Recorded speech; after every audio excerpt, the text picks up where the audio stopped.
whakarongo ki te tangi a te korimako. Kōrero flowing out the hook of force. Kaupapa relevant, kaupapa out of bounds, kaupapa exigent, kaupapa paramount. Nā kona whakapiri mai ki te kaupapa tino whakahira hira whakarongo pi kari kari mai. Hare hare mai, o Taringa hare hare mai. We gotta gather up close everybody. Gather up close everybody. Kani move that body. Kani move that body. Ringa pakia. Wai tagahia kia kino. Kia kino nei hoki. Ko Taringa enguru nei. Au e ha.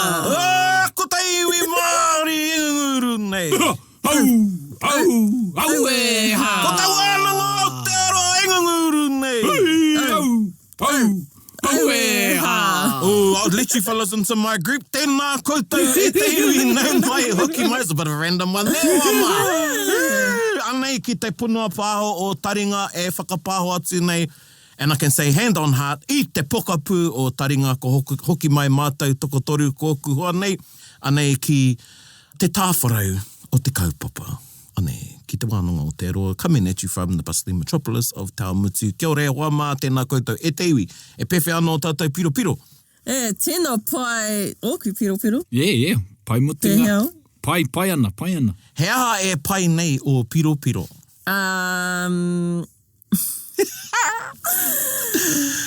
Kei te whakarongo a Jared.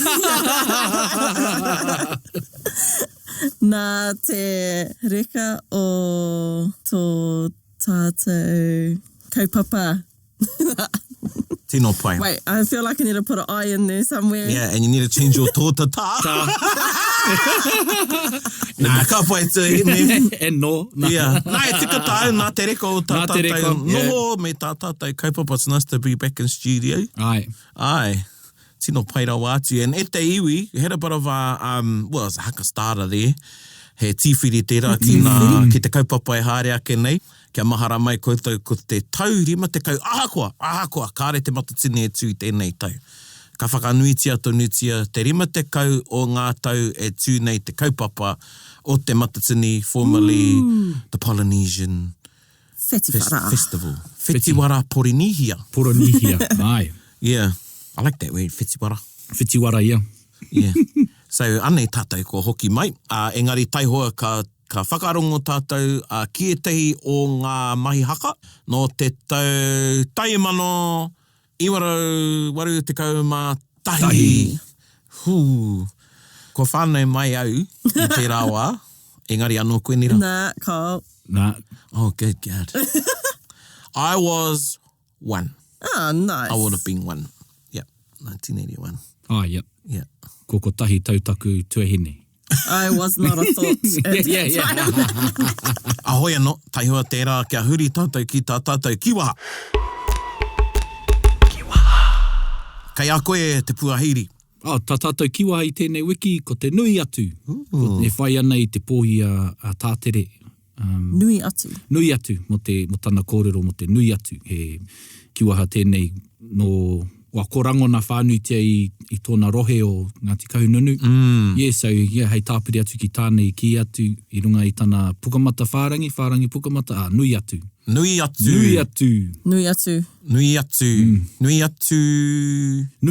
like. Whakamahi roto i te teirerenga. He mea he whakararahi ake i te āhua o tētahi mea kōrero te ana e te tangata. Okay. So so if you see someone and, e hanga whakamere ana, tētahi tangata whakatoi ana, nui atu te whakahihi. Nice. O taua tangatara, nui atu te whakahihi. Yeah. So i pēhea rāna i te whetiwara, nui atu te hunga e whakamahi ana e tahi nekehanga hou. So there's heaps of people, trying new moves. Yeah. So he pai ina i pātai rau ki a kōrua, like, pewhi ana o kōrua o tātou piro was like this, as pai ana say, nui atu te pai. Ki tāku ongo nei, yeah, nui atu te pai. Yeah. Nui atu te pai. Ka pai, nui atu. Nui atu te utu. Ka pai, and that's, that'll be on our kiwaha scale. I'll put that at a 1. Yeah. Can never tutu with that. Yeah, and if you want to fly your Kahungunu flag and you're just getting into your reel, just go. How was the diving? Nui atu ngā pāwa. Nui atu. Yeah.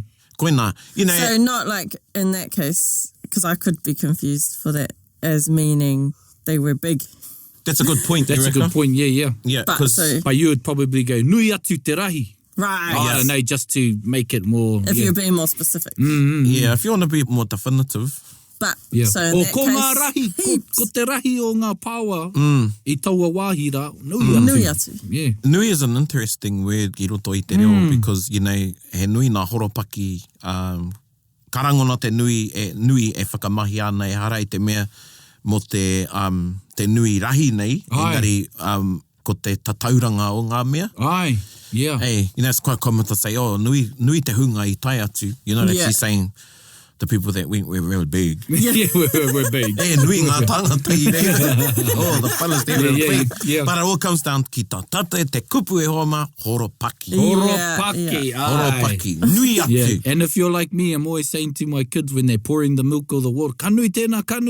Ai, tika. You know, that's enough, that's enough. He orite ki kānui, sort of. Yeah. Ka nui, Yeah. Mean. That's heaps. Ka pai, nui atu. Nui atu. Nui atu tō mātou aroha kia koe tātere, and kaua e tuku mai I tētai nama. Ai.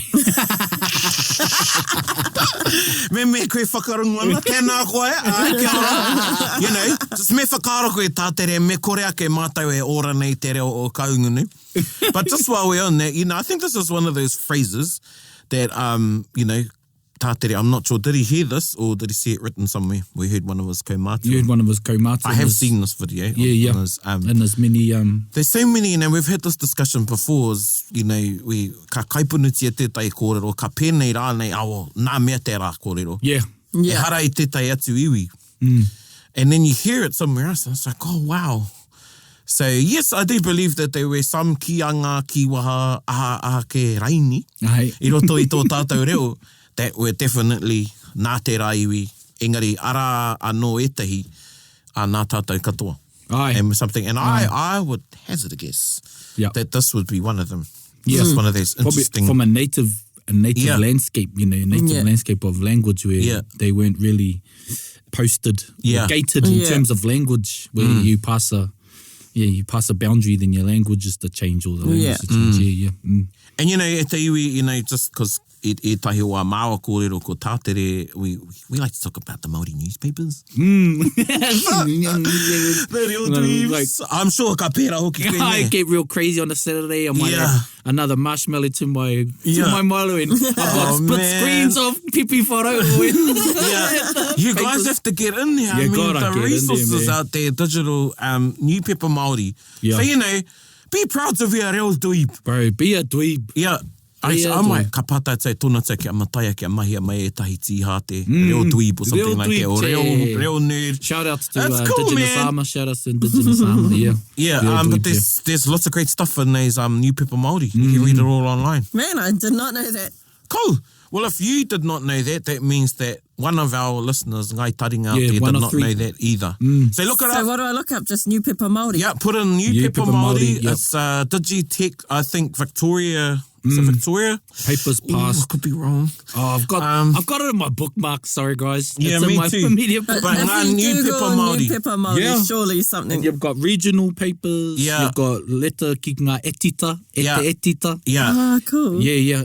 And nui atu te hunga ka tuku reta ki ngā etita. That'd be cool to look at the different languages that people who wrote it is. What is quite interesting is how similar the languages are.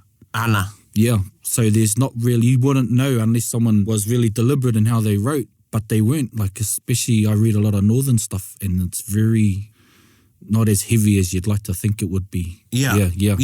It's really cool. I find lots of cool things in there. That might have to be a kaupapa one day. Hoi anō. Yeah.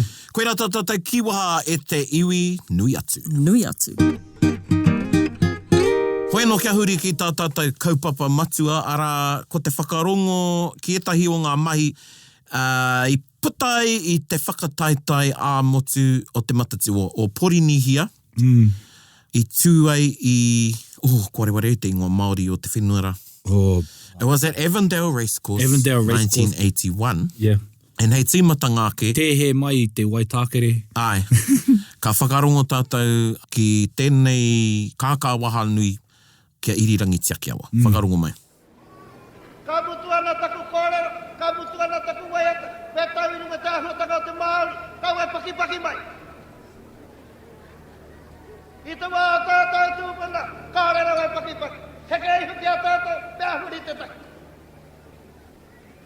Nā reira, e aku reira tira, huri noa, mai e te tupua, mai e te tahito, mai e te kāwhia ngariki, mai e tāwhiti aronga. Ngā Taonga! Ngā Taonga!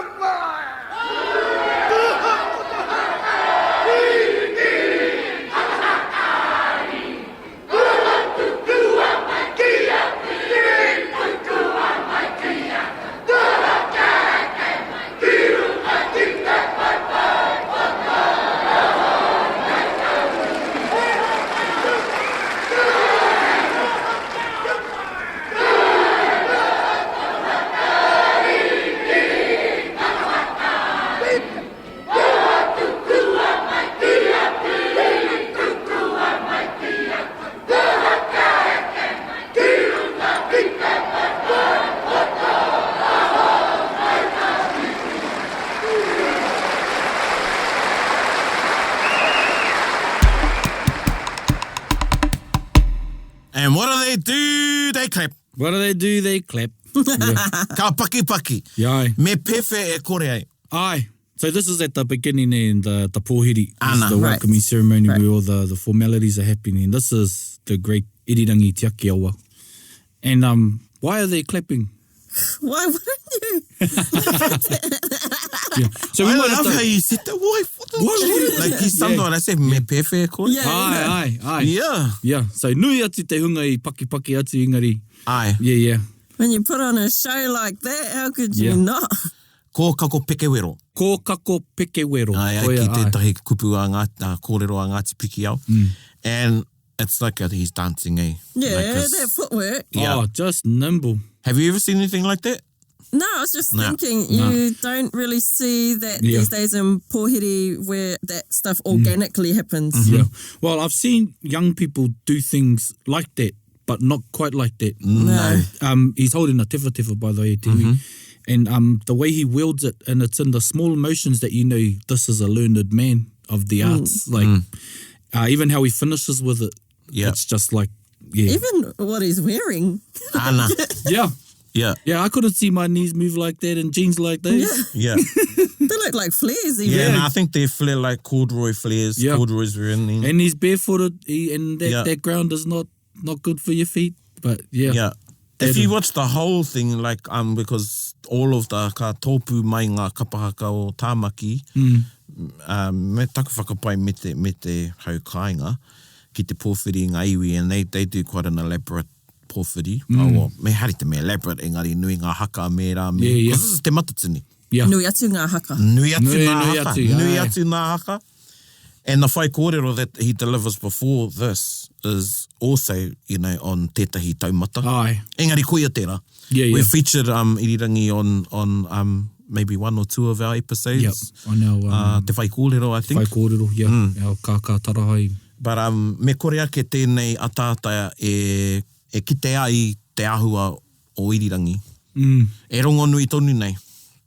I wainganui atata, and the pōwhiri would sort of set the scene. Like, I think this is a bit strategical as well. Yeah, absolutely. Ko timata ke ngā mai whakawā. Aye. But I tērā wā, kāre tētahi kāri mōhio ko ai a Irirangi. Oh, ne. Oh. So, he performed with Rangiwewehi then.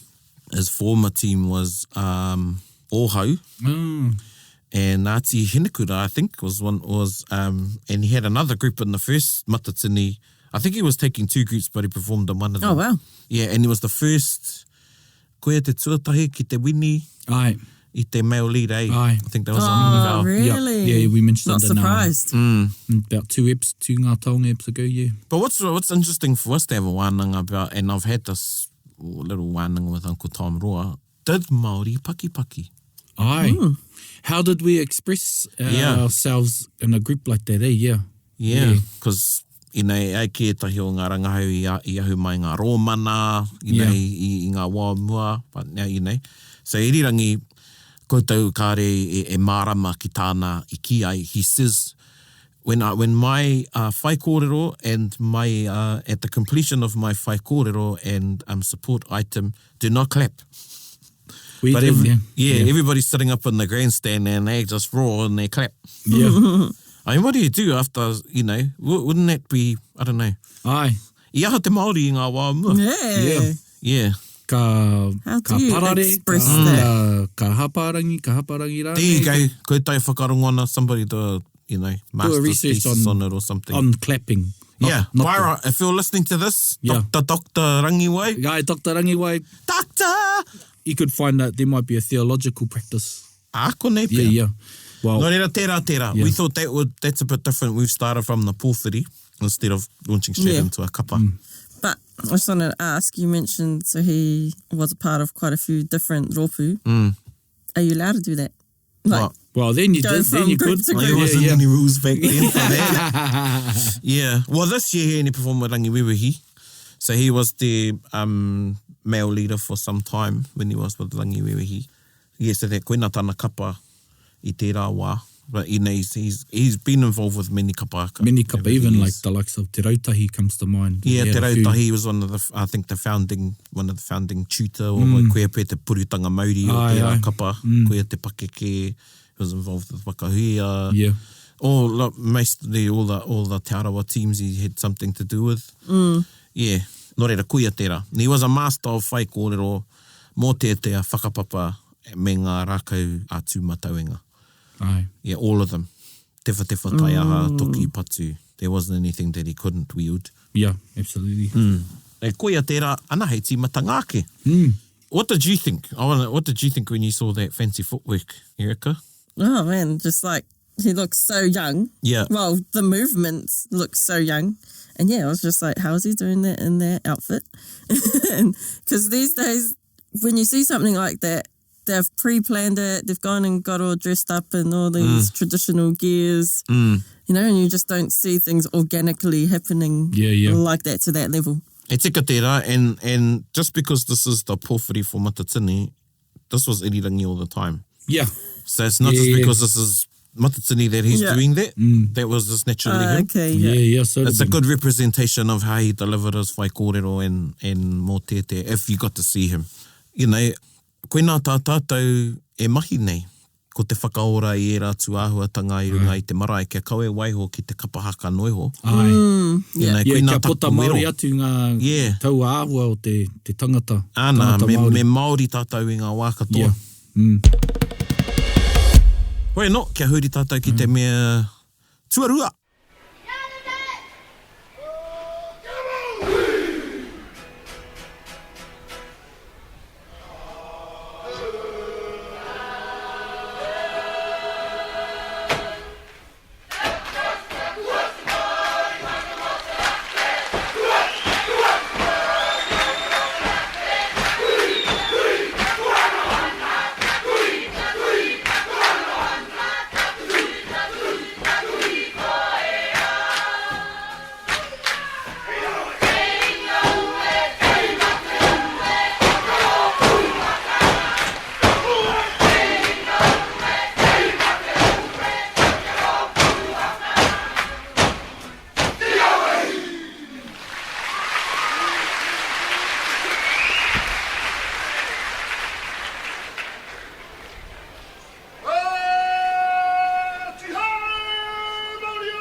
Mangatu. So was that their whole whakaeke? Wow. It would have been a walk-on, eh? It's a walk-on. Yeah. And you know, that style of whakaeke, that was the style back then. And they were quite short. Yeah. Yeah, so there's another one. I was away here. Or simply a whakaeke. Yep. And it's, Yep. Yeah. And you might see kaumātua groups do it now. They'll do a walk-on. Yeah. Yeah, and then they'll do a walk-off, the same thing. Yeah. It would be that's interesting cool. and to see really mehema if any group, or I should say tutors, would have the balls Yeah. to pull off a whakaeke like that like today. Because Today, now yeah. they're a full-on... Oh, I love whakaeke and Whakawatea. You've got 10 minutes left in your bracket. Yeah, Let's fill it up. yeah. I'd be blown away, though, if I saw a ropu do that these days. Yeah. You know, And we're put just their own- completely different. Put their own walk-on, walk-off type thing on. Well, the whakaeke, you know, the whakaeke is based on the whakaeke i runga i te marae. Back then, there was always a karanga. Sometimes a lot of the groups you will see, if you watch some of the older whakaeke, like this one, someone will come out and clear the path, Yeah. you know. And they'd be starting on the ramp, eh? Yeah. The walk-on. Tētahi kai matataki would come out, and then, and you'd get this walk-on with a clap, or the other one, and then when they started swinging around, I was like, ooh. Oh, yeah. Yeah, but they were quite short. Yeah. But based on, you know, taku mahara ki ngā kōrero te momo pera i a koro napi, Uncle Bob. And they're talking about when the pakeke o Arawa, they were the younger ones. Yeah, then, yeah. set down the tuapapa, I guess, for the performances.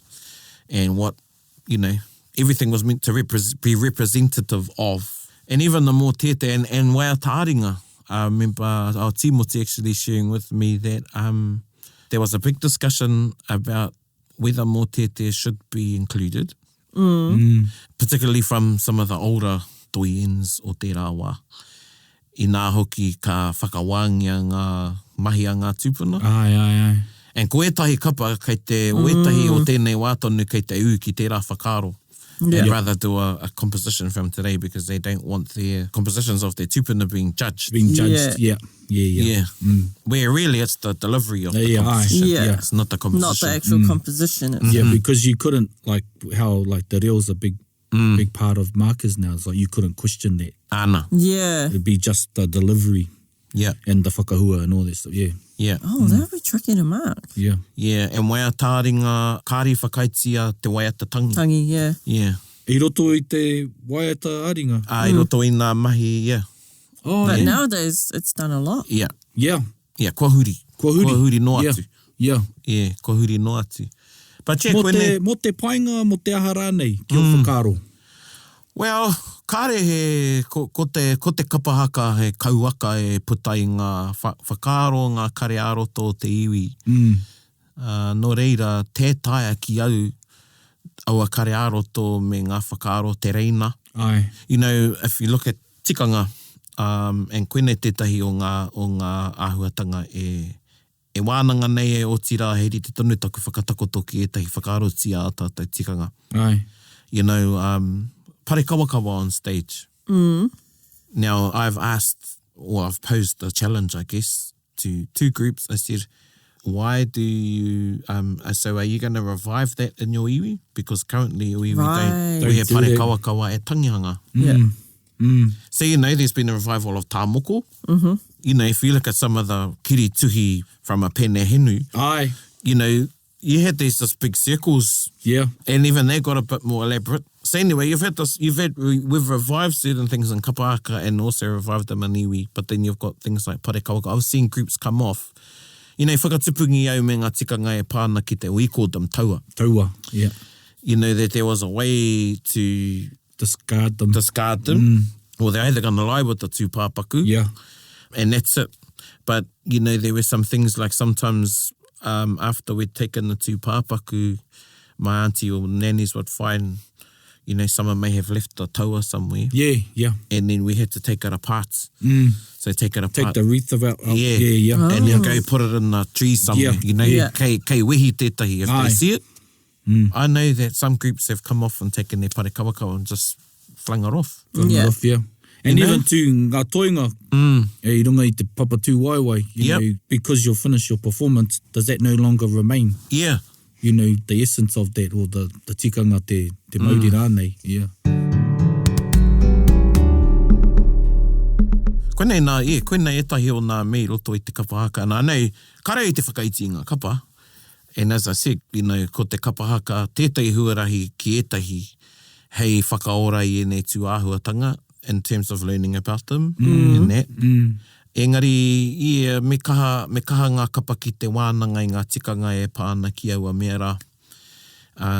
Some might sound a bit handy, like, even, I whakaako nāu, even if they went taiaha, just, rākau, to respect our rākau we were practicing with. Yeah. Yeah.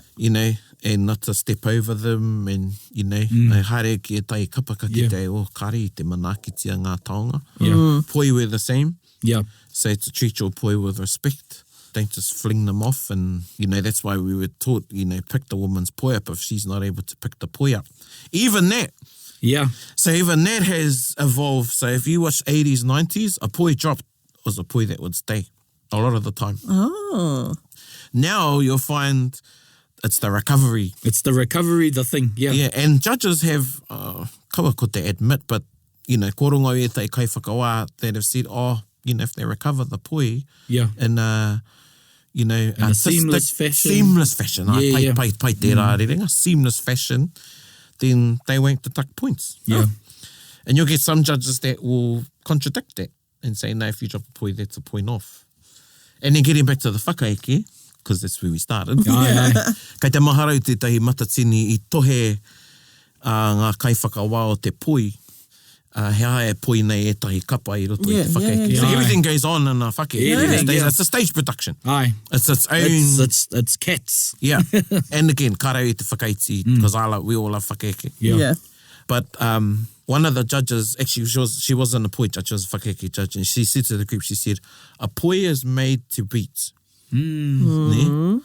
Nō reira, ki te mahi poi koutou I tā koutou whakaeke. I te whiwhiu noa? Yeah. Oh, yeah. I te mahi noiho hei patu hei aha rānei, I'm going to take points off. Really? Oh, sure. If I don't see your poi moving, and that same sort of whakaro was also issued as a challenge to ka reo e whakaingoa ko ai, but it was at a hui, and I would have been 19. It was like my first matatini hui. And it was issued by, actually it was from Atareta Maxwell, who was, an expert in poi, moi mai Atareta. And she challenged, and because she could, she challenged a couple of the female leaders who did not poi. So because they couldn't poi.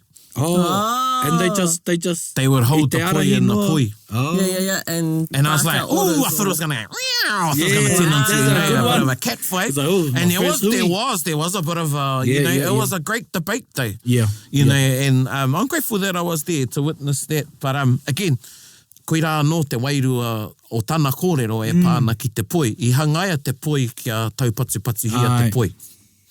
Koe rā tāna tāhua, ko tōna reo, ko te tuki, ki te ringa. So, those are some things. Kaore te naihi e koko I te hupa. Ia, kuia. Unless e tino bloody mātotoru tō hupa. So, ara, koe pai tērā, tēnā koutou mga tū. And actually, they, I'm not sure if it was, I don't think it was this year, maybe the earlier years, they did place in some of the, they were one of the kapa up there at the time, mga I think we showed one of the other waiata in our earlier ones. Yeah. I think it was the whakarewarewa one. Nā, koia. Taku patu though, I feel like this has actually been getting revitalised in the last couple of years. Yeah. Because I heard the uni, Waiora, is that what they're called? Yep. Yeah, I heard them do it at the Tainui, whatever that was last year. Well, we know festival. How you put stuff together in those kapa. And it's like, what's something quick and easy, But I could be wrong. I think that's a kohene pōnika number. Oh, yeah. If it's not kohene pōnika, it could be, I could be wrong. I'm not gonna jump on Google at the moment, but I think it's either kohene or davi. It's a cool one. It comes up now and catchy. again. It's so catchy. Yeah. Hoi no tēnā koutou e te kapa o mangatu. Nā kaipara I te huarahi I tō koutou na wā. Koutou e ngā morehu e ora tonu ana, tēnā rā koutou o tira kei ngā kanohi. Kua ngaro, tēnei ka mihi kia koutou, e moe oki, tēnā koutou. Gather up close, everybody. Kia huri ki te kapa tēnei te mea tua toru. Nō reira, anei te poe a te kapa toa o taua tau. Tani wharau, ngā rā o Hune. Ngā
Pake. Now, pewhi o kōrua whakaaro. You know, first thoughts, I'm going to shut up. We watched the clip and we've listened to the clip. How whakaaro I just want to point out that I love their kākahu. Kia ora! Yeah. Their long skirts under the pew, and I like their black, green and yellow ones too. Yeah. With the tassels, those are cool. Oh, that was Ngāti when they got called mobile Christmas trees by Seti Motikari. Yeah. But those are cool. Those are funky. Those are so funky cool. Fresh. Yeah. Another bit of kapaka trivia. Back in the day, in the old days, let's crack up when, you know, some of my nieces and nephews go, Uncle, in the olden days. I used to do that to my dad, and he'd be like, what do you mean the olden days? What do you mean the olden It was days? 10 years ago.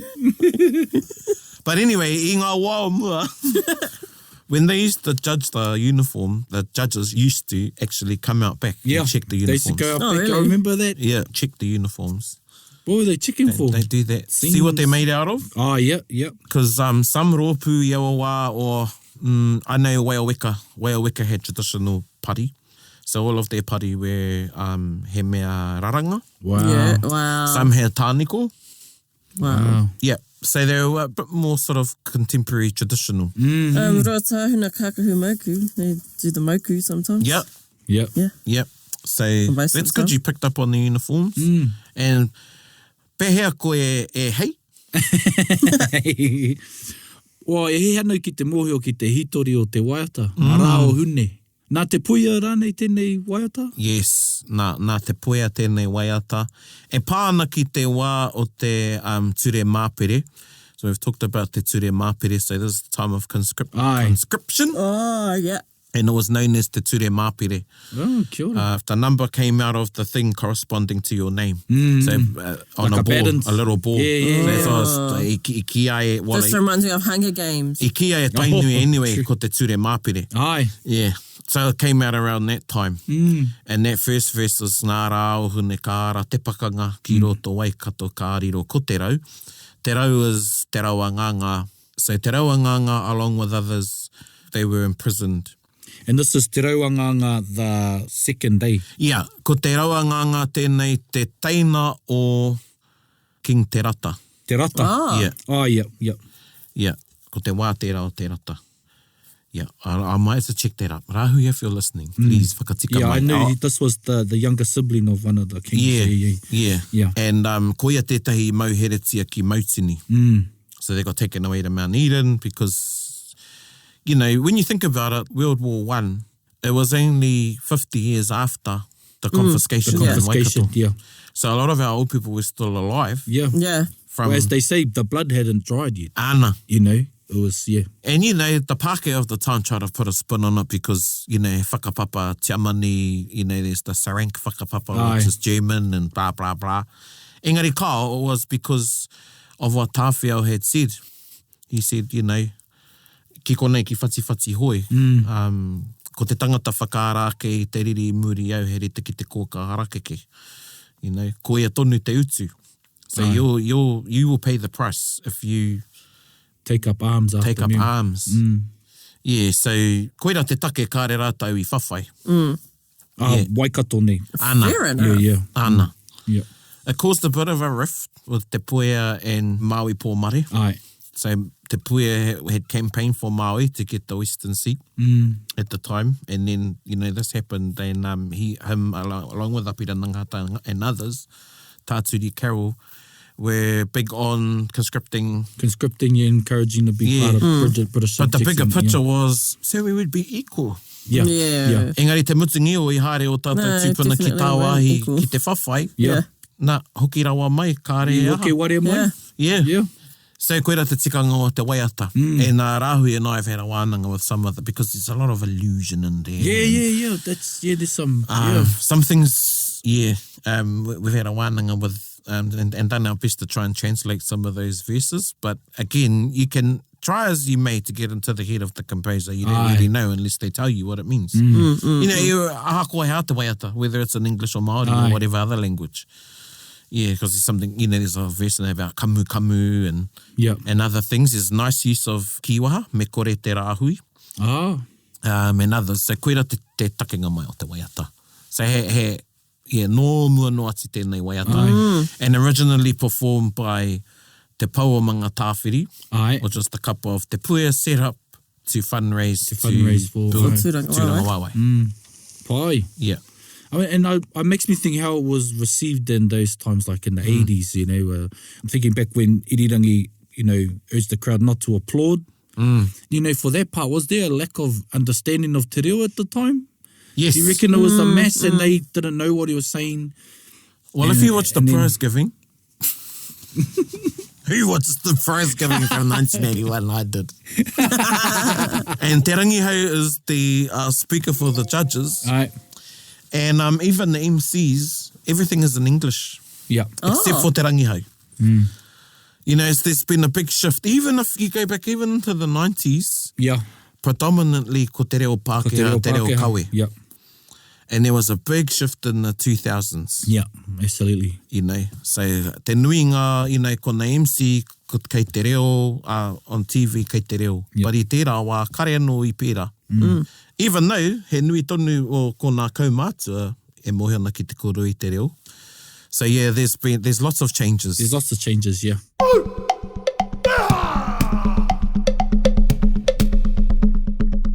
Just quickly, one thing, koutou kare ki te I tēnei.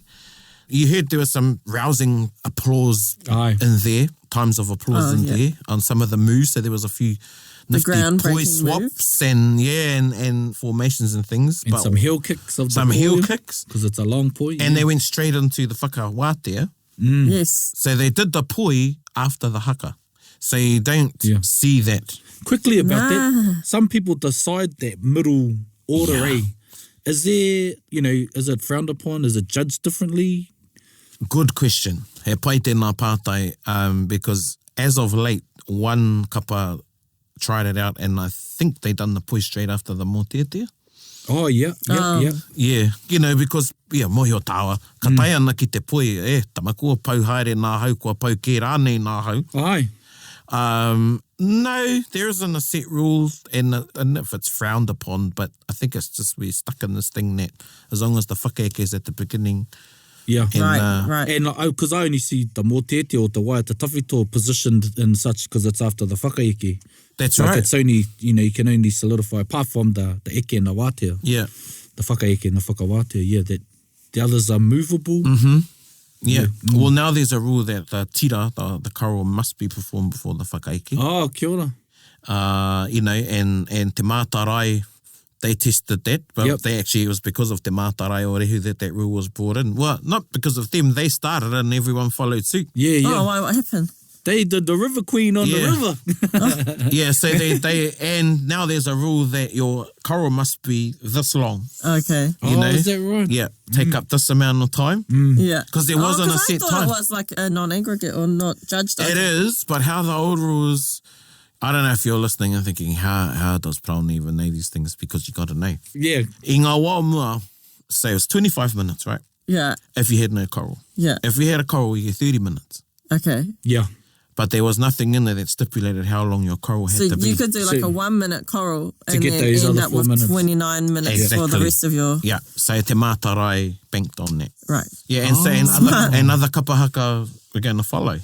Smart, exactly, kaua. Yeah. And the other thing for me, and I don't know mehe I pēnei ngā whakaaro o Wetini, but I think it's strategic for the time, and maybe I'll catch up with Wetini one day and ask him. But tō māt kei te korau mō mōtai. I've never been one for choral because for me it affects the rest of the bracket. Yeah. You know, I'm talking about our style. So you come out with this nice singing and choral and you just... Yeah. So I never sat well with me to do a choral. Yeah. You know, and I've had, lengthy conversations with the whānau about doing a choral. Who knows? But tēnei wā kei te moi ke te kapa. Kamatu, mena e whakaro ana ki te papatū waiwai he marae ātea. E hara i te me ka whakaeke koe i te marae ātea, waiata ai, a tira nei, ka puta atu anō kia hoki mai ai koe i runga i anō nei he ope. You know, to go on and off, it's a bit conflicting. I must say though, because we're launching into a choral at te iwi mo te wai o te I just say his name. You know, there have been some groundbreaking compositions with chorals. Aye. So, you know, all chorals, particularly in the 80s, were church chorals. Aye. Right. Well, that Choral. Wena te aunga mai o te choral. And a lot of them were Mormon chorals. Aye. Or Sankey and Moody, I think, the composers of a lot of the himene that are still, you know, sung today, whether you're Anglican or whatnot. And then it was around in the late, actually it was 2000s. I'm going to put my money on this, I could be wrong. But Tū Tāwake, here you go, look. Duet. Yeah. Tū Tāwake, I don't know, koina anake pē te Matatini tū Wairata, it was Tāmaki Makaurau ki Ngāti Whātua. And they did Himene Ringatu. Makes sense. Exactly. Makes sense. Yep.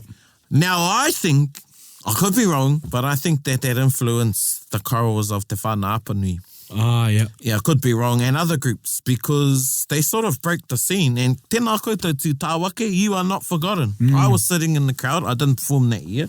I was a composer. But I watched every single group Kia ora. at that Matatini, face to face.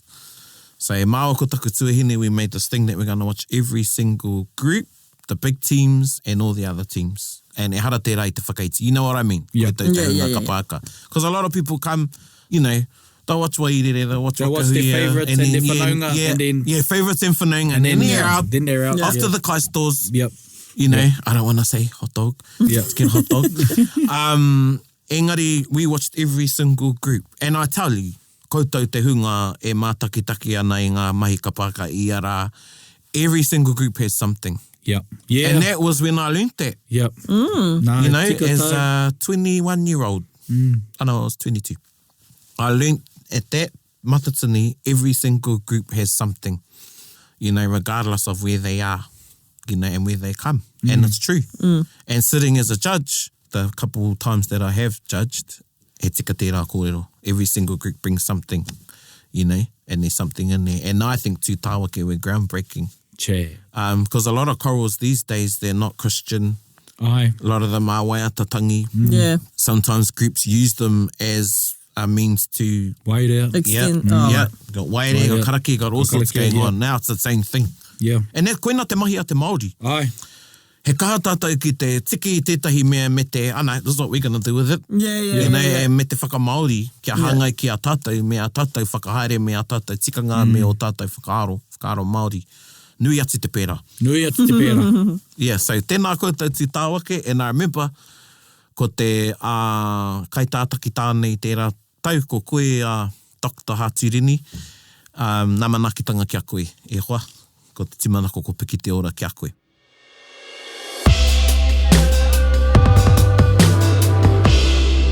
Wai anō, ko tēnei waiata tira is Taringa, composed by Tommy Taurima, and this is Rangiwewehi. And Gus and Leah Ratana sing this waiata. And another interesting bit of trivia, they were brought on to sing the choral, they sang the choral, and then they got off. Che. Oh, really? They used to do that. I've seen you do Oh, wow. Yes. And they're not the only group that has. Would they have been included in their numbers or no? No, because the choral's not aggregate. Yes. Wow. Yeah, and other groups have done that. And even today, well, I think the last, I'm not sure, but I remember Waihirere, 1998. I could be wrong, and I'm sure it was that year. I think mehe me whakarunga ana koe Rob, and Rob came on and sang the choral, and then he went off. Yeah. Koe nā taku mahara. Yeah. Are whanaake nei. Are whanaake nei. Wow. I just want to say it, unless you don't already know this, he iwi, Praone is the authority of kapahaka history. I love it. Oh, bro, I love it. I love hearing you love it. Yeah. True, man. I'm learning heaps. Yeah. There's just so, you know, we actually... atu ngā akoranga. Koina. Yeah. We had a little paku wānanga before this little haru, and, you know, this is a space that needs to be opened up because there's great stories out there. Yeah, Yeah, absolutely. And yeah, kurahuna tika, me Yeah. ngā tikanga and, Yep. and everything, you know, this is all part and parcel of kapahaka. Yeah, man. Well, te ao Māori. Ana, You tika. know, this is probably, what do you call it, a vibrant part of it. You know, this is where people can relive or reactivate, you know, their own Māori tonga. Yeah, tika. You know, so it's a massive, massive part of us. Hoi no anei te waiata no ngā reo rōreka o Rangiwewehi. Te Rina. Whakarongo mai.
Ladies and gentlemen, the soloists were Gus and Leah Ratana, the choir master Howard Morrison.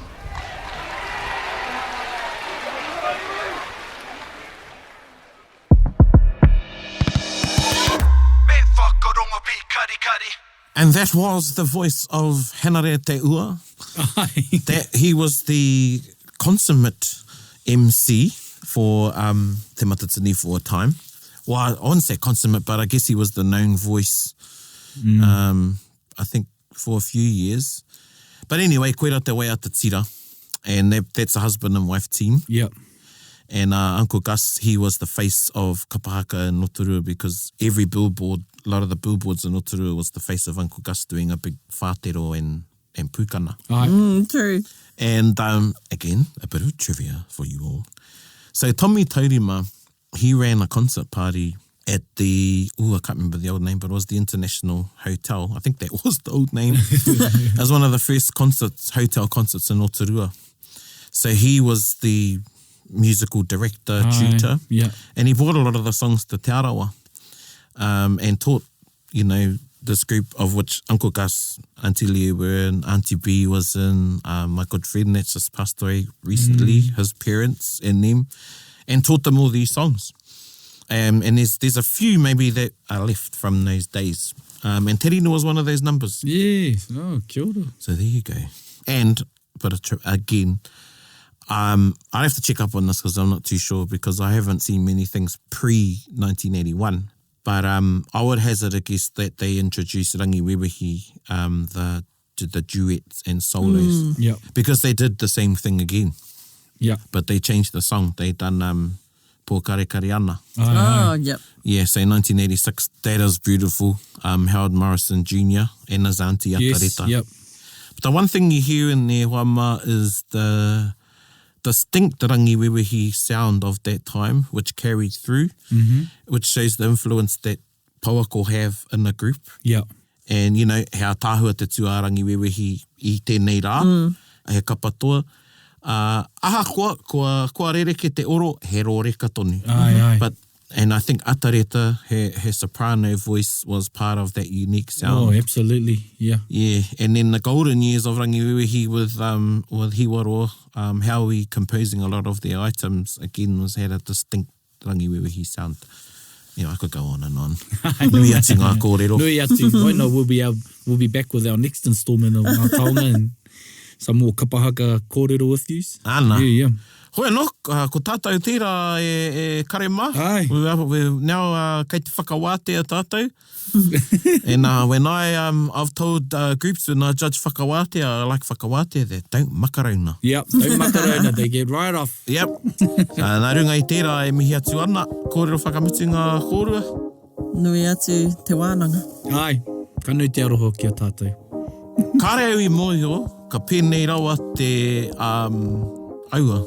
Ai, te wānanga me te raumahara. Ai, well, I patere pai nei ngā kōra. Tika. You know, we have some great conversations before recording as well, e tiwi, and there's Brownie's just been a wealth of kōrero today with kapahaka. So, e mohi ana tātou koina he tau wharewharenga o tōna ngākau. Tika, he tohu. He tohu. Toeno. He tohu. Waihu I konei mo tēnei wā. Kia whakawate hia te papa. I think my 1.5 minute whakawate is up. Hei kona mai rai te iwi. Hei kona. Hei kona. Bit whakaronga pi kari kari. Gather up close everybody buddy. Taringa. Yeah, tahuri mai ki yo. Whakarongo ki te tangi a te kori mako. Kōrero flowing out the hookah force. Kaupapa relevant, kaupapa out of bounds. Kaupapa exigent, kaupapa paramount. Nā kona whakapiri mai ki te kaupapa tino whakahira whakarongo pi kari kari mai. Hare mai, o Taringa hare mai. We gotta gather up close everybody. Gather up close everybody. Kani move that body. Kani move that body. Taringa, he mea tuku nā te wānanga o Aotearoa, nā te māngai pāho me Irirangi te motu I tautoko. To listen to more episodes, search for us on your podcast app and subscribe, or follow us on Instagram and Facebook. Taringa, whakarongo mai.